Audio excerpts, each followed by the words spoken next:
Bonjour, je m'appelle Elissa Rivero, je suis en seconde et j'ai actuellement 16 ans.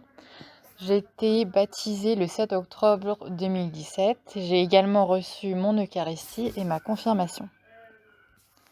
La réception de ces trois sacrements m'a permis d'être beaucoup plus investie dans la pastorale. J'ai pu devenir animatrice et actuellement accompagnatrice au sein d'Initiatique. Initiatique est une préparation aux 3 sacrements, d'initiation en 6 rendez-vous sur 15 mois, avec un groupe et un accompagnateur. Avec la réception de la confirmation, j'ai pu devenir marraine. Pour moi, la confirmation, c'est une seconde réception de l'Esprit Saint qui fait suite au baptême. Par exemple, si, moi je l'ai reçu quand j'avais donc, 12 ans. Mais par exemple, pour les personnes qui se sont faites baptiser, qui étaient plus petites, c'est une façon de renouveler la réception de l'Esprit Saint. C'est aussi pour moi, la confirmation de l'ancrement au sein de la communauté chrétienne. Ce sacrement n'est pas à négliger.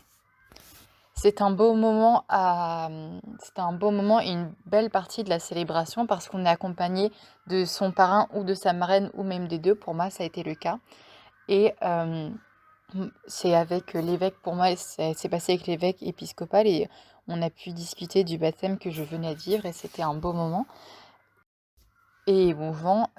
Donc comme je l'ai dit, on est accompagné de son parrain et de sa marraine. On reçoit également sa croix, sa Bible et le fait que ça soit fait avec les parrains, marraines, ça nous ancre vraiment dans le moment et dans le fait de recevoir à nouveau l'Esprit Saint car la marraine et le parrain jouent un rôle d'accompagnateur à travers son cheminement dans la foi chrétienne, en tout cas pour moi. Et c'était vraiment un moment familial, mais pas juste familial parce que il y avait également l'assemblée. C'était un moment de communion avec l'ensemble de l'assemblée, des musiciens de One Way qui jouaient derrière. Et c'était un moment de partage et pour moi un très bon moment et un excellent souvenir. Pour finir, moi je vais parler du lien entre la Pentecôte et la confirmation. Donc la confirmation, c'est la seconde réception de l'Esprit Saint en quelque sorte. Et c'est avec cet Esprit Saint que moi j'établis le lien avec la Pentecôte, qui est une fête et une journée où on célèbre le Saint-Esprit. Et c'est pour moi une fête vraiment importante, car ça joue un rôle énorme dans ma vision de ma célébration et de ma réception des sacrements. Voilà, j'espère que ce témoignage a pu vous apporter quelque chose. Merci.